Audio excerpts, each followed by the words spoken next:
truthful, inspiring, whatever out into social media, everyone else is putting all the other junk out there anyway. So I think it's a really unique opportunity to kind of interrupt the narrative. Like people talk about like the doom scroll, and I think we have a really unique opportunity as the church to interrupt that.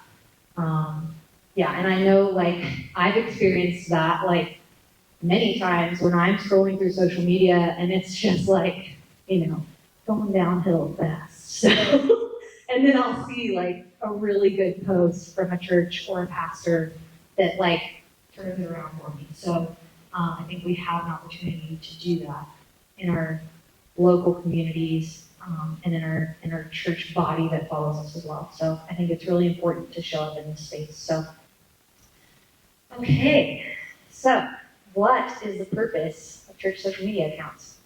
So to have an effective social media, I think like we really need to go back to the basics and figure out what our purpose is. Just like with any other ministry or like with your church in general, if you don't have your mission and values, you're just kind of shooting in the dark. Social media is the same way. I think a lot of times we can approach social media like we maybe with our personal account and be like, what am I going to post this week? Like, what can I come up with to throw out there?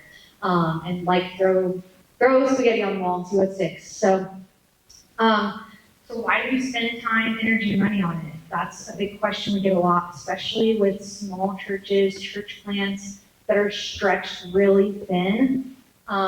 Your resources are stretched thin. It's like, why spend our time and resources on that when we can be doing other things in our ministry, other things in our community? So once you can talk about the purpose of your social media, then I think it helps reframe that, and you can filter your content ideas, you can filter your messaging through your purpose and use your purpose as your guide for the content that you're developing. So first let's talk about what your social media's purpose maybe should not be. So the purpose of social media is not a bulletin board. So we see this a lot with church social media, is the digital bulletin board. So it's not an events calendar or a place to just put up announcements. That doesn't mean there's no space for that. You definitely should be sharing with people opportunities to engage with your ministry on social, but this should really be less than half your content. So in the business world, they talk about the 4-1-1 rule. So for every 4 engaging posts and 1 value-related post, you have 1 product or promotional post. So if you transfer that over into the ministry world, then you're looking at, a pretty lower percentage of your posts being event-related. I think in the church world, it can be a little higher than that just because it is so event-driven.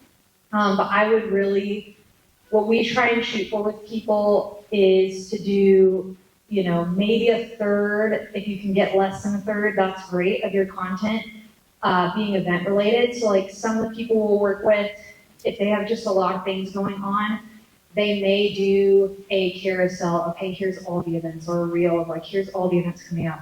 You don't have to do an individual post for every single thing that's happening at your church. Because again, like that's not necessarily bringing a ton of value to people's feed. Because if all they're seeing is that, then what's giving them the reason to engage? And then if you're talking about reaching your local community, people that are unchurched, what value are they getting out of hearing about all of your different events, and that's it. So the other thing we don't shoot for, and this is like there's a lot of people that disagree with this, but this is just our philosophy at Elevate, is it's not to go viral and get tons of followers. So I said this earlier, that going viral rarely attracts high quality followers. And it's also just a difficult and time-consuming thing to try and achieve viral posts, try and outsmart the algorithm, just to end up with a lot of followers that are likely outside of your local community. So I think we have to look at like what's really the purpose of that. What is that serving? How does that benefit our community? And I can't really think of a great reason why you would necessarily want to go viral as a church. So what is the purpose? That's going to be up to your individual ministry and what your vision of your ministry is. So social media is one of your church's most valuable outreach tools. I think thinking of it as an outreach really like can shift the way that we approach it. So, we're posting encouraging, relevant content, engaging with our local community, and, thinking about the fact that it doesn't just bring value to your church members, but others in your community that are unchurched. Especially like, as we're creating content that's, a really hopeful post, like a really encouraging post, a church member can share that, and then all of their friends that maybe aren't in church will see that and can get encouraged by that as well. So the exact purpose of your social media can be more specifically aligned with your church's mission and vision. So I have an example one that we're going to put up here. And this is from one of the churches that we do social media content for. So this is their mission statement. So the River is an interdenominational, intercultural, full gospel church with a passion to see God transform people's lives through an intimate, personal relationship with the living Savior, Jesus Christ. Our desire is to introduce everyone to God's real love as expressed through the life, death, and resurrection of Jesus Christ and the new life He's called us to in Him. We help every Christ follower identify their God-given spiritual gifts and empower and encourage them to serve and make Christ followers of others. So this statement can help be a filter for all of their content. So just like a really practical example is the very beginning of this statement says that they're an interdenominational, intercultural, full gospel church. So something that we want to make sure that we're looking at as we're making content is, okay, they send us a bunch of photos. You get a bunch of photos from your photography person from your event. You're choosing what photos we want to show. You want to make sure that you're showing all of your demographics at your church because it's so important for people to be seen. So, and that includes all different kinds of demographics. So you want to show age demographic. You want to show socioeconomic. You want to show racial, ethnic, all of those things. So because people want to see themselves somewhere, and especially for people that aren't in your church yet, seeing those posts, that's going to make them feel like, oh, hey, this is a safe space I can go to where there's going to be people like me there. So I think that's a really crucial thing for them.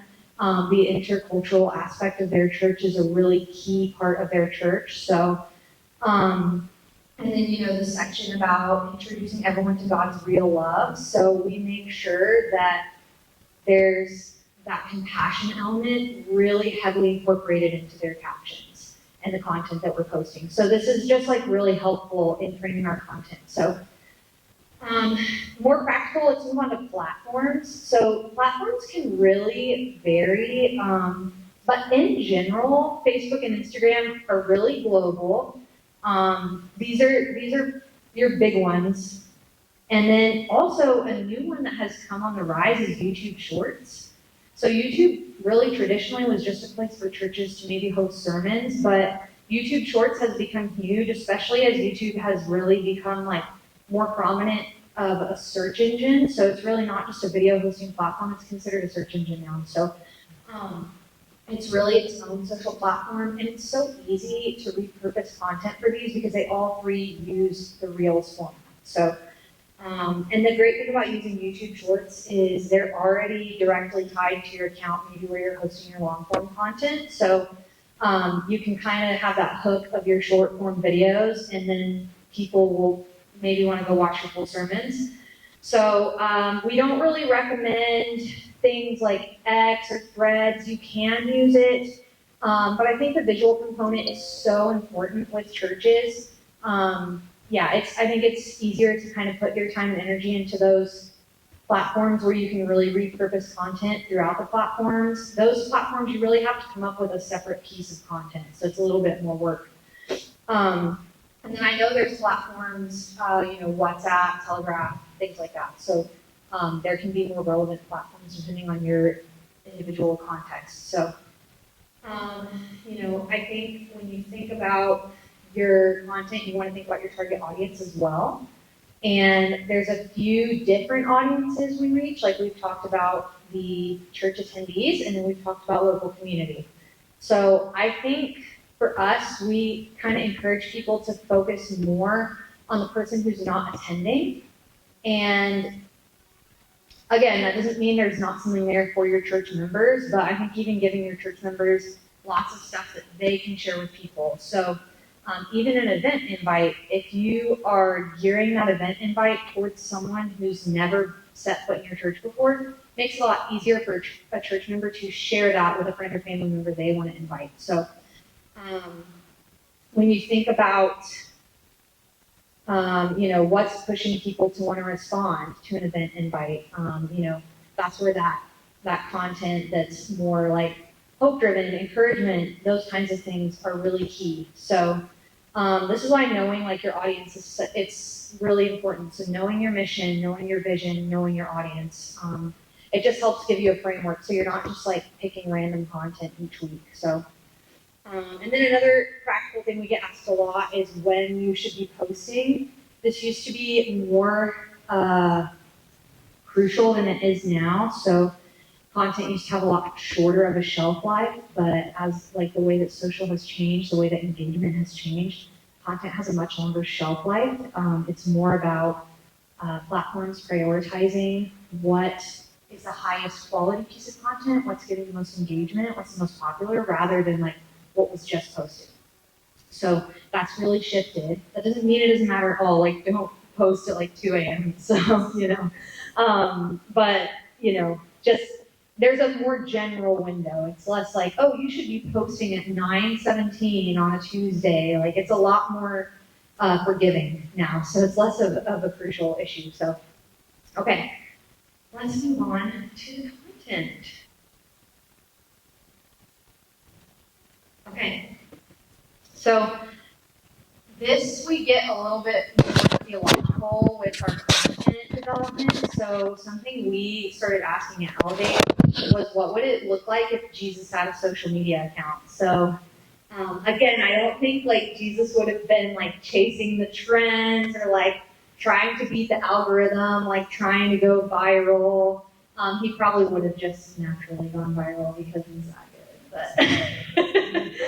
But I think in the same way that he stepped into spaces that were dark and brought light, he absolutely would have engaged in the social media world. So again, the social media world is like what Randy talked about the other night, like that is a dark space that we should not just be ignoring or cutting ourselves off from. Like it's our responsibility as the church to bring light into that space. So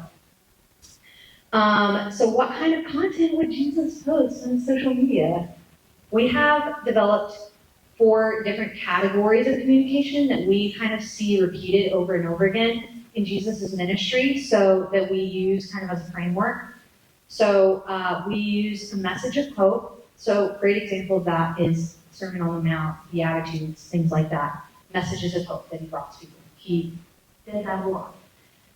So another one would be a message of truth. So he does this a lot in his interactions with Pharisees, challenging cultural norms, but he does it in a way that's graceful, because I know that can be a weird area to get into as a church.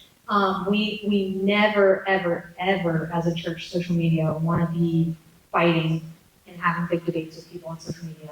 Never. Like that's not the place for it. The place for that is in like an intimate personal conversation and relationship. So that doesn't mean we never maybe gently address a comment that's left on a post we made or something. There is a space for that. We'll talk about kind of the framework you can develop for engaging with those kinds of comments. And then the next one is a statement of identity. So that's another really powerful thing that we can do in social media.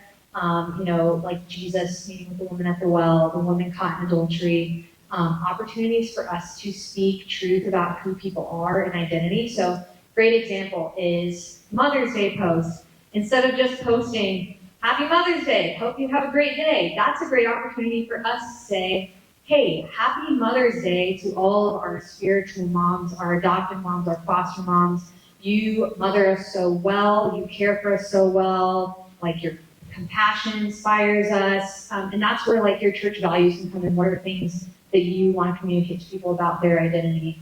And that can come through in so many different kinds of posts to make. So, and then the 4th one is a call to action. So he called the disciples, he invited people to follow him. So that's where your event invites and things like that can come in, is your call to action. So how do these categories translate into social content? So maybe for a message of hope, you get a short video of a testimony of life change from someone in your church, a story of healing, something like that.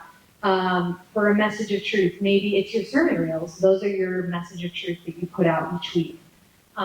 For a statement of identity, maybe the images people see from your church, seeing people that look like themselves, seeing people that look like them on stage, of, hey, not only is there a place for me, but, example, being a woman and seeing a woman on stage at a church and knowing, hey, like, this church values women, so, like, I have a place there, like, I'm seeing there.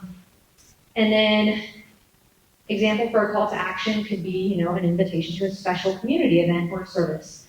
And as far as the paid side of social media goes, I think that could be a great place for your calls to action. So a lot of times what we will do with our clients is say, like, hey, choose 2 to 3 events out of the year that are your big outreach events, like your outward facing events, and let's run an ad for that and target it towards your local community and put your ad spend into that.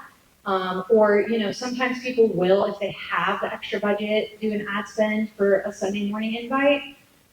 But if you're on a little bit tighter budget, I would say prioritize 2 to 3 big events and maybe run an ad for about a month on that. So that's what we'll do with people that have a little bit tighter budget there. So, and then if you don't have ad spend budget, just tell your people to share, reshare your posts. And I would do that regardless.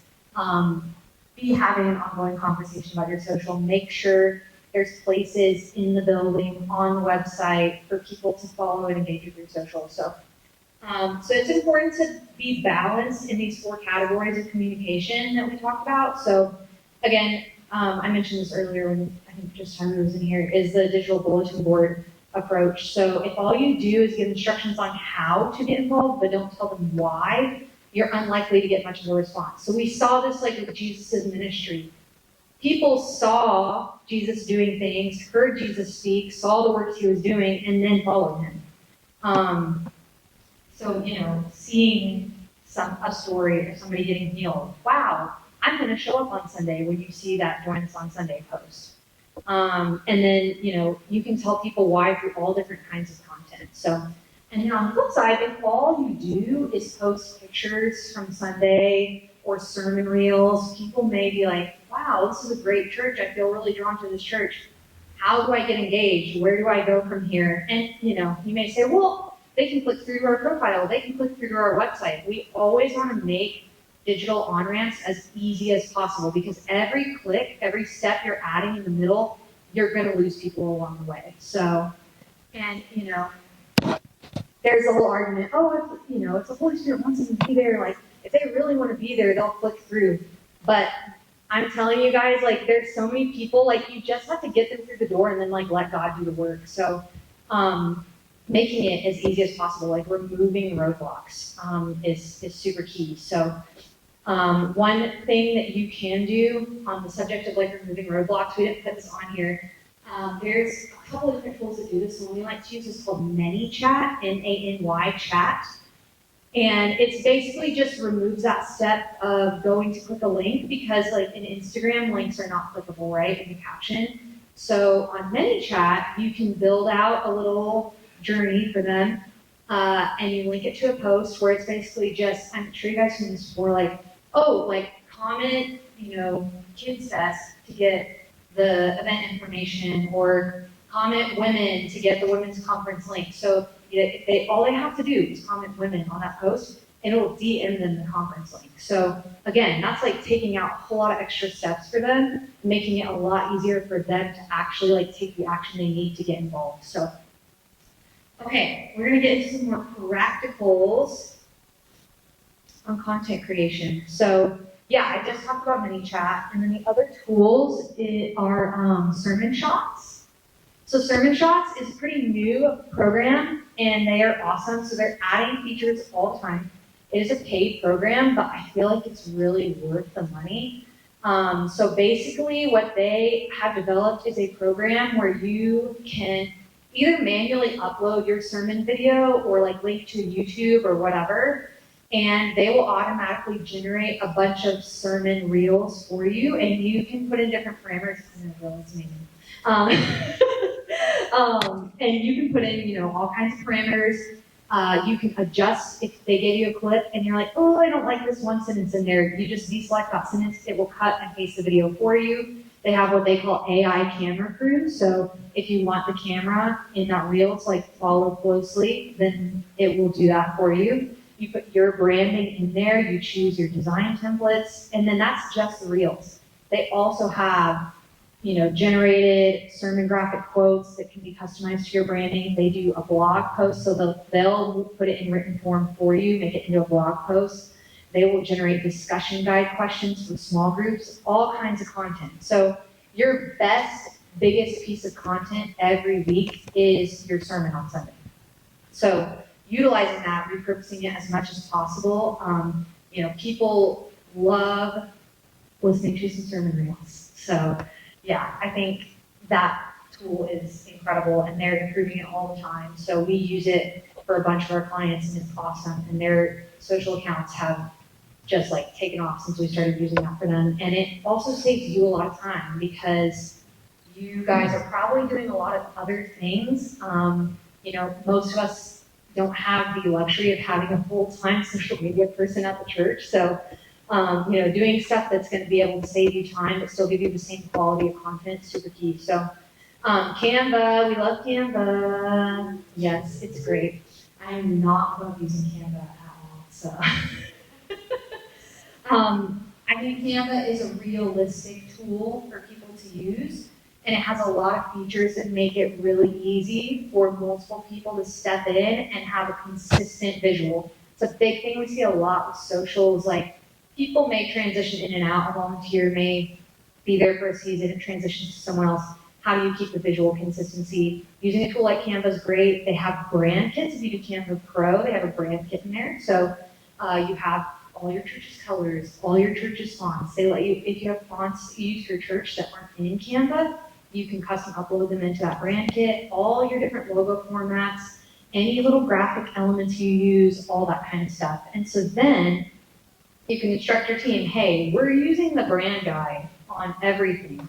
That's it. We're using the brand guide. Don't pick a bunch of crazy colors. It's fun to pick colors and fonts, but the visual consistency is more important. I know it's not as fun, but there's the thing with visual consistency and using a brand guide is people, as they're scrolling through their feed, as we know, there's a million things coming across our feed. But by using the same brand guide, then people will be able to really quickly recognize, oh, that's a post from Eastridge, that's a post from North Place. So that's super key, and Canva makes it really easy to do that. The other thing you can do in Canva is have social post templates. So we've done this for people where we say, okay, we're going to do, 4 to 8 generic social post types and make templates for those. And then you share that template link with your team. And so then, let's say, whoever's a normal social media manager, they're like, oh my gosh, we need to put this announcement out. I can't do it. Kelsey, are you able to go in there and use the template for this and plug in the info and post it? And it keeps the visual consistency. So you don't have to all learn how to be a graphic designer. So it makes it really easy. So, yeah, and again, it's fun to experiment, but it can be tracked from the quick recognition. And I know it sounds like it's trivial, but visual recognition is a part of building trust in your organization. That is a piece of it. So visual consistency, because people know what it's going to look like. So practicals on when to use and when not to use your brand guide. So always use the brand guide for any generic posts. So that would be anything hey, we're going to highlight kids ministry, or we're going to do a post inviting people to join serve teams, posts about your church's values and beliefs, because those are a core thing. I would say with the generic highlighting posts, if you have any sub-branding for youth or kids and you're doing something like that, there could be some room in there for that. Generally, we with branding, we recommend that you just have the same branding across the board. It's easier. So sermon quotes from a sermon that does not have a specific sermon graphic. So like if you guys just do a one-off sermon, then you would use your general church branding. So, and then if you are posting about a sermon series that you have a graphic for, or an event that you have a specific graphic for, that's when you don't want to use a brand guide. So I think it is important to have moments where you don't, because then those will stick out to people a little bit more. So if you have a big event and you have a custom graphic for that, we don't want everything we always do to be just the branding. So, special events and specific sermon series are really like the two biggest examples of when we would stray from the brand guide. So, but you do want to make sure that whatever you're creating under those umbrellas matches that sermon series. So, make sure that any quotes you're posting during a sermon series match that sermon series graphic. So, what I always tell people is, at the end of the day, if it's not something that you can realistically achieve, it's not going to work. So, whatever plan you make for your content calendar and your content creation, make it something that makes sense for where you're at. Like, if you're just not where you can post like a bunch of reels and graphics and post every day, that's okay. Like, it's like, even if you just post twice a week, like, doing something well is better than doing nothing at all, or better than trying to pull something off that you guys like maybe don't have the team and capacity for, and you need to build up to that. That's totally fine. So yeah, it's better to do something smaller well and have less content that's higher quality than have more content that's maybe having to be thrown together because you're trying to do a bunch and you have one person or whatever. So I think just coming up with something that's realistically achievable, and then if you're doing that and you're like, oh, this is easy, we got this, then step it up from there. So, okay, engagement. We're going to talk about engaging with our communities. I have no clock, so I'm going to do this from this. Sorry. 218. 218, okay, all right. So content is one side of social media, and then the other side is community engagement. Actually, before we go into this, does anybody have any questions about content? Yes. How often? I would say what we like to recommend as a minimum is 3 posts a week. And if that's just not possible, then do 2. And that's, we love the servant shots tool because that's one, and when you make your reel too, and you choose your reel, they will give you 3 generated captions that you can then kind of tweak and edit to be more your church's voice. But they give you that, and so that again saves you some of that like time and mental effort. So that's a great tool because, or even just saying, hey, we're gonna like do the key verse from the sermon that Sunday, something super easy. So you have one piece of content that you know already every week that you can just print out, and then coming up with your other piece. And I think the big thing to save time with coming up with content is make your content calendar the month ahead. And then that takes a lot of the mental energy out of the equation. So you're not like constantly chasing every week. So making that monthly calendar, and then, there's some things you will be able to build out ahead of time, and then your sermon related stuff will have to be each week. But yeah. Any other questions about content? Okay. We're going to go on to engaging with your community. So community engagement. So continuing to really look at the example of Jesus and the way that he engaged his community. So imagine if all that he did was speak and he never listened to or responded to anything anybody said. That would be kind of silly. And we do that with our social accounts. So and I get it. It's like just getting the content out there seems like a lot.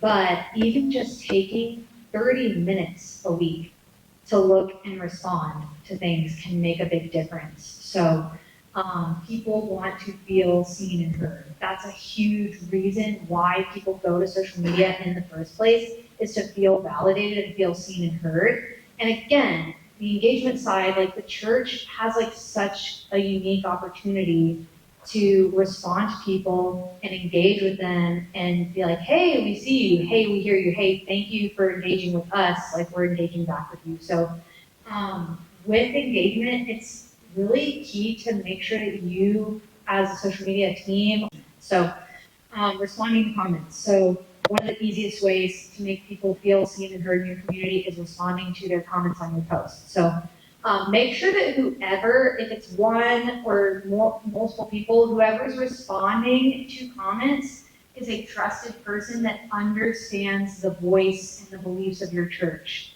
So we don't want to get into arguments on social, but there can be a time and place for, gentle reminders of what you as a church believe. So, we want to be really sensitive in the way that we respond to comments if people come on there and really say something that's attacking.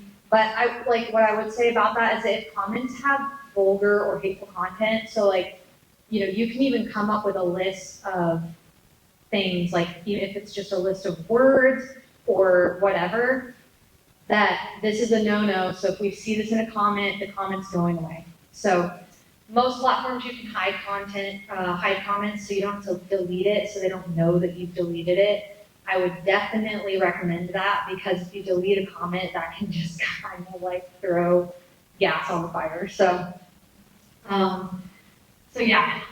it's definitely okay to hide those posts, and it's important for you guys to all be on the same page with what types of comment are considered vulgar and hateful. So example, somebody mentioning a bad experience at your church, maybe it is uncomfortable or it hurts your feelings, but it's not hateful. That person obviously had a bad experience or perceived a bad experience, and so I think you can either address that and just say hey, we're so sorry you feel that way, we just sent you a DM, we would love to talk through this more with you. That's a great way to shift it out of the public view. But still be addressing that, because people will see if people comment things like that and we don't address it. So there's a way to address it in a sensitive way. And I think you guys can develop that communication framework as a ministry, and just make sure, again, that you have a small team as possible that's doing that kind of work, so that it's easier for everybody to be on the same page. So the easiest way to do this is to develop a messaging architecture. So Wesley, shout out Wesley. He's gonna hand these out to you. I don't know if we have time to actually do it. Probably not. I'm gonna say, let me see how much more we have. Okay, I think we have time to do it. This goes till 3, right? Okay, we have time to do it. So if you like a pen or a pencil, then you can fill this out. So a messaging architecture is a framework for your organization's communication priorities and goals. So this can be used for how you're structuring your messaging in your caption writing, as well as your community engagement. So messaging architecture conveys levels of priority when it comes to your vision and values. So example, you may have a value of compassion that is compassion is our #1 value, and biblical accuracy is our #2 value. So you want to make sure you don't want to eliminate biblical accuracy. They're still both going to be a part of your communication. But you want to make sure you approach each piece of communication from a place of compassion, while still making sure you include your other values, but that's your #1. So no matter what, we want to make sure we have compassion in everything we say. If someone's getting heated and making saying some weird theology stuff on our posts, we want to make sure we respond to them in compassion in the way that we engage with that comment. So a messaging architecture is also actionable, so it gives you really practical steps. It's not a vague idea of, oh yeah, we're compassionate. Okay, what does that mean? So, and then it's also specific to your communication. So yeah, would be specific to your caption writing and your community engagement. So creating your architecture. So we gave you guys a piece of paper on the very first piece of paper. So you would get in front of a whiteboard or a big sheet of paper, And typically, if you're doing this like with a team on a whiteboard, you'd use 1/2 of your space. We're gonna just use that front sheet of paper.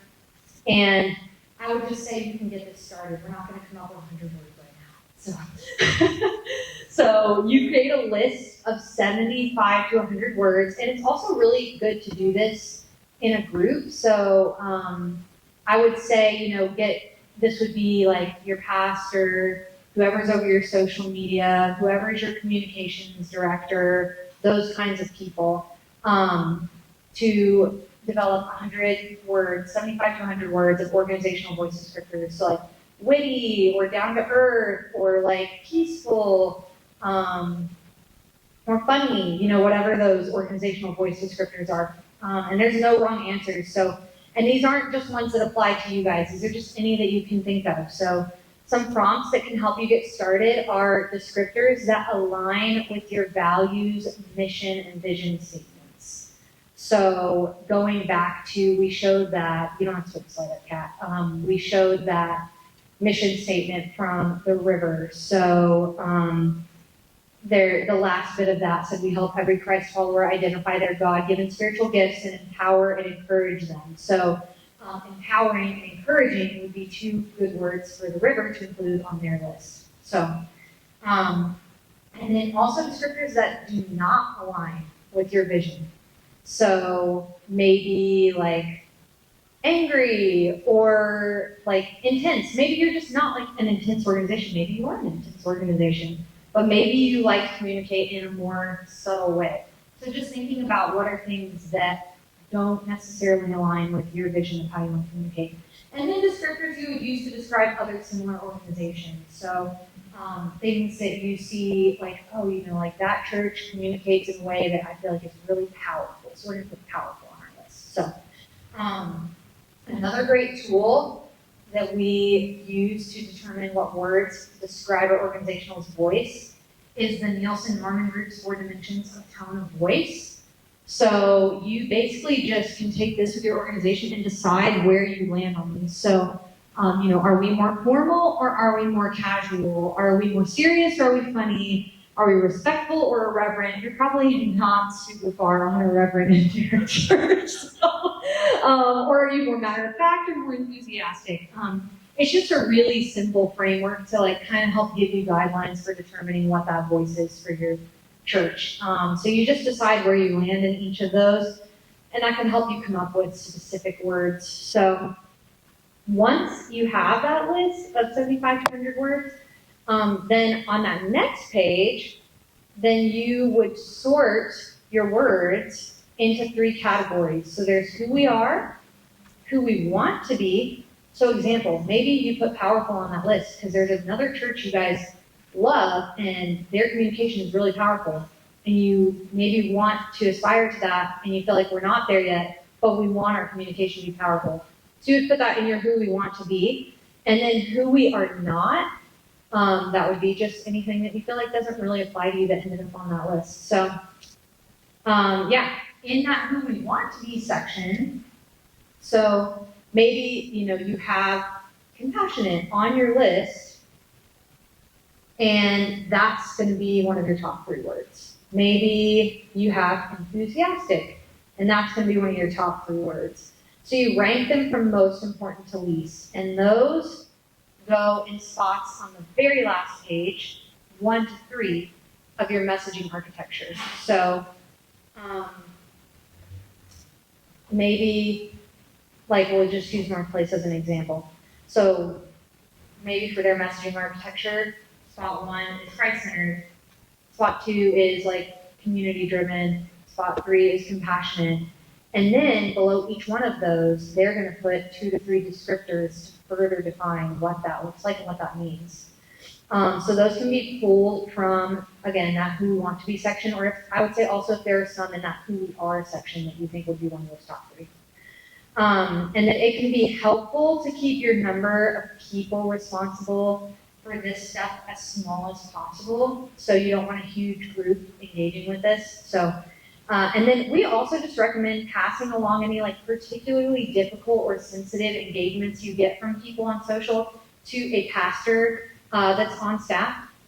And you guys can determine like, hey, this is gonna be a specific person that we're gonna send all of these, like, anytime we get a really sensitive communication, we're gonna tell that person, hey, we just got this message, and this is what it says, and then, decide together how you handle it, so.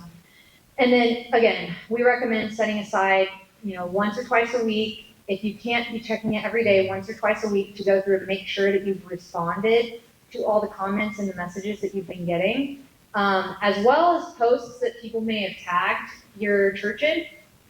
So, everything that we do on social media is filtered through those 4 modes of communication that we talked about earlier, which is a message of hope, message of truth, statement of identity, and a call to action. So, and you can use those as a framework for your responses back to people if you just don't know where to get started with that. So, okay, we're gonna wrap up, and if we have time for questions, we will. Okay, so yeah, I would just say, like, social media it's a really, really, really powerful tool for your church, and I think it's underutilized a lot. So, like I said at the beginning, regardless of whether the church is putting a message of hope out there, everyone else is putting all their other messages out there. So, and it gives us a really unique opportunity to bring light into our community, bring something new into the conversation. And, we don't ever know who's going to come across a post from our church. So I think that's kind of that key piece of, we want things to be geared towards that person that's like a lost person in our community. And are they going to see this post? What will this post do for them? How will this post encourage them? And then, I think my biggest challenge to you guys would just be to think of your social media as an outreach ministry. It is an outreach ministry. It's not just something to throw stuff into. It's not just a machine to feed. Like, it is a unique communication opportunity with your community. So, okay, any questions?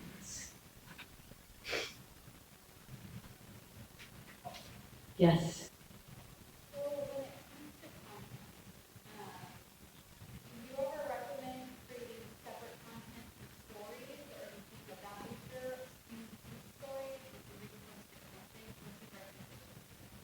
Yes, I love stories. Stories is great. Yeah, and I mean, I think a lot of people are engaged with stories. I mean, it's kind of split between stories and reels, but yeah, stories is super important. Especially because stories is like a little bit more organic. It's a little bit less crafted than posts, so I think it's like a little bit more of like a realistic opportunity for people to see stuff. And you can post stuff like in the moment too. So, having like a dedicated person at each event that can be posting the stories, and making sure again that it's somebody that understands, like, hey, here's what we want the content to look like. Here's the level that it needs to be up to. But yeah, I think posting the stories is great, and it's just, I know, like, it's a resources question. All of this stuff is a resources question, but I think it's so worth it. Like, we hear all the time from our clients, like, oh, like, ever since we started doing social stuff, like, we have people come in all the time that found us, like, on Facebook or on Instagram or whatever. So, and stories are just, like, they're really easy for you to tag other people in, and encouraging your church members too. Like, if they see you doing that as a church, I think, they're going to do that as well. Like, oh, like, everybody's getting on Instagram and posting on stories from the thing. I'm going to do that. I'm going to tag the church. Getting your community to be engaged in the social side as well, because then their whole community gets to see what the church is doing from that person's perspective. So, yeah. All right, any other questions? Yes.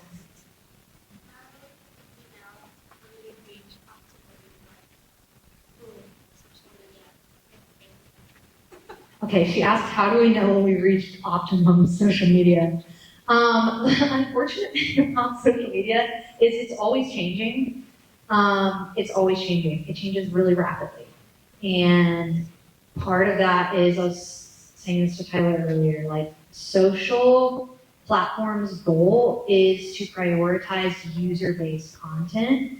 So I think, and even aside from like the platforms themselves and what they're doing with the algorithms, the way people engage with content has changed. Reels didn't even exist a couple years ago, and now that's our primary form of content. So I think the biggest thing with social is doing the work, doing the research, keeping up to date on what's happening, but you don't have to get down in the weeds with it, you know? It's like, I think keeping up with those big overarching obvious trends, and doing your best as a church to just keep growing, keep updating, because if we just, a lot of the accounts that we come to, they're like, man, we're just struggling. It's like, well, they're doing things the same way they were doing in like 2015. The platforms aren't working that way anymore. People aren't engaging with content that way anymore. So I would say never. We've never reached optimum. But yeah, and it's a process. I think utilizing the analytics tools is really helpful, because otherwise, again, we're just guessing. In the marketing world, like we call that hope marketing. So utilizing the analytics and looking at, hey, what were our top performing posts from the past month? Oh, they were all posts of like people looking happy together at church, having a great time. Like, let's post more of that kind of content, What were our bottom performing posts? Like, oh, we posted like a holiday post. Not that you can never do that, but I think you have to get more creative with the holiday posts because everyone posts a Happy Mother's Day graphic. Everyone posts a Women's Day graphic, I think you have to get more creative with those. Where we've seen the most success with those is incorporating people into it. So, hey, we're gonna like post a shot of our moms, and that gets engagement because people care about other people on social. That's what we're looking for. So we don't care about a graphic. This is Happy Mother's Day. We've seen way too many of those. So, yeah.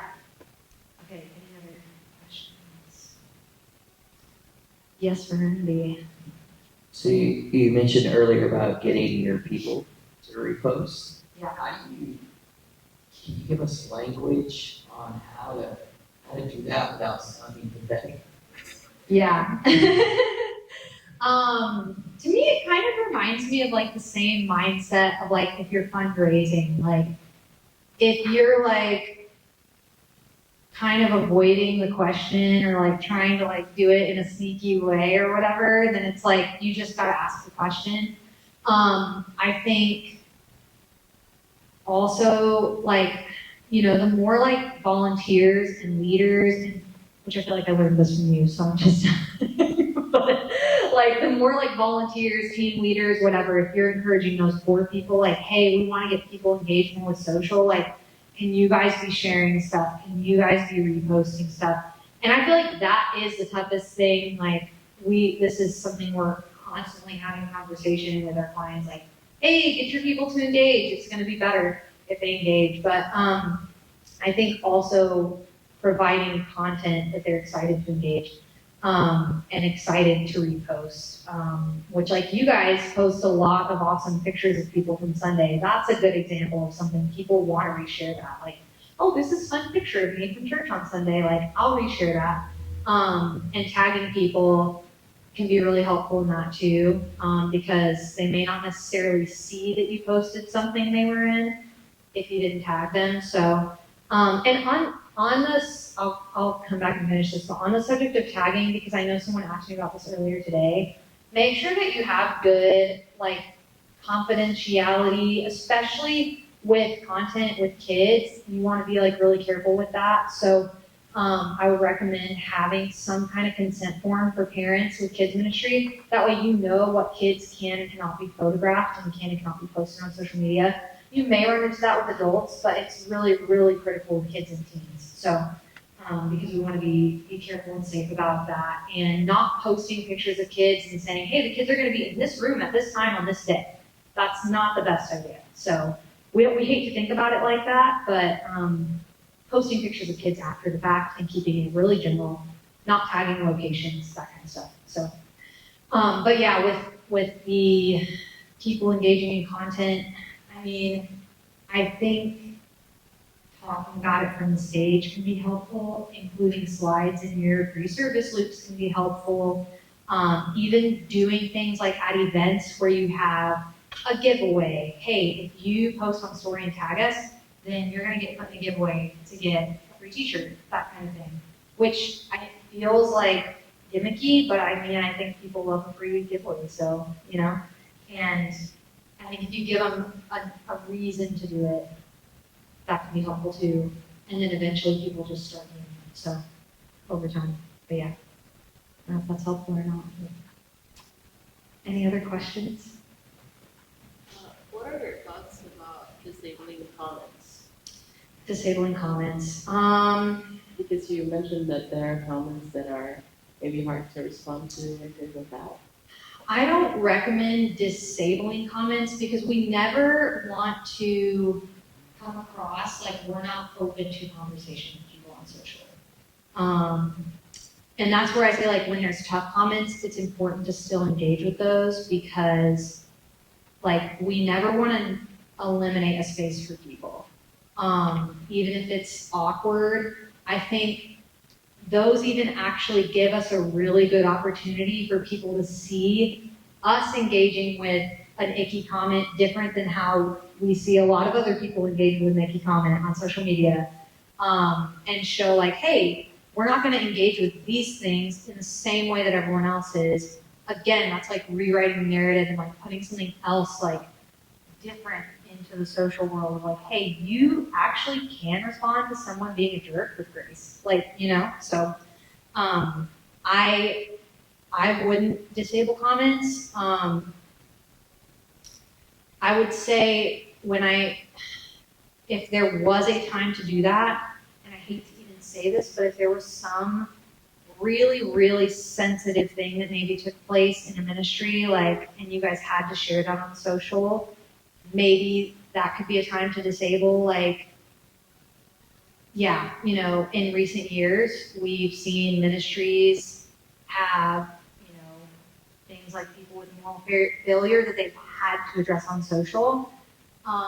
Maybe that would be a time, but even then, I think it's important to allow people into the conversation on those kind of things and just, if there's nasty stuff, delete it and then address what you can, like in a graceful way that aligns with your values. So, yeah. Yeah. I had another question. Go for it. Okay.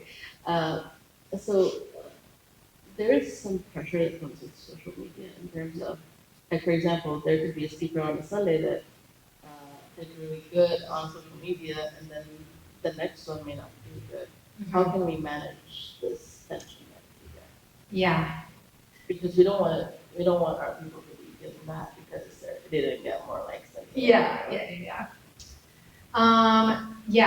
I think sometimes I will give some posts like a little more TLC than other posts. Like if there's a situation like that, like, maybe I'll reach out to some people and be like, hey, can you please repost this reel? Like it's not getting any views. Like we don't, we want to hype this person up. So, or like, ask some people to go in and comment on it, generate some engagement. I think there's some things you can do to like, if there's a post that's just struggling, you can show a little extra love if you need to. So more so than you would just like a normal post you're putting out there. So yeah. Anything else? How are you finding organic versus engagement versus paid engagement? I think with what we like, kind of the philosophy that we ascribe to with church social media, like we really push organic. It's slower growth, but again, like, example, if you give, like you're growing plants, I don't know if any of you guys do like gardening, but if you have like your seedlings and stuff and you give them like too much, then they get like leggy, which is like where the stem grows too fast and they don't get like the base growth quick enough. And so then they struggle as they get bigger, or they're just not as strong of a plant. And I think that idea really transfers to social as well. Like the accounts that see the most like long-term genuine success and like good followers and higher engagement rates are accounts that have slower growth from just consistency in your account. So yeah, I think the organics, like the organic side, and again, keeping it consistent, not worrying too much about things like the algorithm or viral, whatever. Just look at like, are we steadily seeing growth? Engagement rate is huge. So I think I look at the engagement rate as more important than how fast you're growing, how big you're growing. You want to see growth, but I don't think it's necessarily about trying to strive for that. And so I think the paid content does more of that. Unless it's like, you're trying to promote an event or something, then I think there's definitely room for paid content. Like, is that good? Okay, anybody else? We're not on time. Okay, we have a few minutes. Yeah, I think, go ahead. What about like alt tags on Instagram? Because Instagram allows you to add alt tags to your posts. So like, is there any other optimization things we should be looking at for posts? Yeah, the hashtag strategy has changed really dramatically, really, really recently. So I'm currently not using hashtags for the first time in like a long time. So because in the past, it was so much about keywords, posting at the exact right time, blah, blah, blah, very specific, very technical. And now the algorithms have really advanced and really developed to where you don't have to have a ton of specific keywords for them to know, hey, this is a good piece of content for people that are interested in X. The algorithm is so good, it can just scan it and it knows based on like the quality and the content of your caption, even if it doesn't necessarily have those hashtags, this piece of content is really related to that, and so we're gonna show it to these people. And so because of that, Instagram recently announced like, hey, we're not using hashtags as like an algorithm strategy anymore. So there's some places like LinkedIn, but you wouldn't want to use LinkedIn for church, so it doesn't really matter. But I guess you could use LinkedIn for church. I wouldn't recommend it, but but yeah, I mean, like the hashtag thing has really rapidly gone away. That could come back. I doubt it will come back. The biggest thing to focus on is relevant, high quality content. So it's less of that technical side and more of, is this something that's going to resonate with people that are interested in this thing? So, yeah. Any other questions? Yes. I mean, you mentioned LinkedIn. Yeah. Yeah.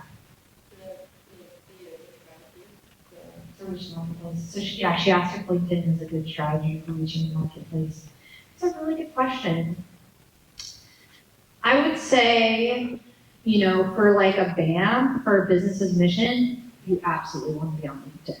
For sure, you want to be on LinkedIn. Because, yeah, like pretty much any business that's, making money, even if it's a nonprofit, you want to be on LinkedIn. Obviously, BAM gives you a really unique opportunity because it is missions focused. As far as a church, I don't know, like I haven't seen that really be a thing. But that doesn't mean that like your church leadership maybe shouldn't be on LinkedIn. I think that's a really cool opportunity for them to post, especially because LinkedIn, like their number one type of content they prioritize is thought leadership posts. So if you have church leadership that are on there and they're posting a lot of thought leadership, even if it's not necessarily specifically pertaining to like church, if it's just about like leadership in general, leading teams, that kind of stuff, that could give you a really interesting window to engage with other people in like the entrepreneurial community. So I think if it was more from like an individual standpoint, I think that could be like a really interesting connection point. So yeah. Any other questions?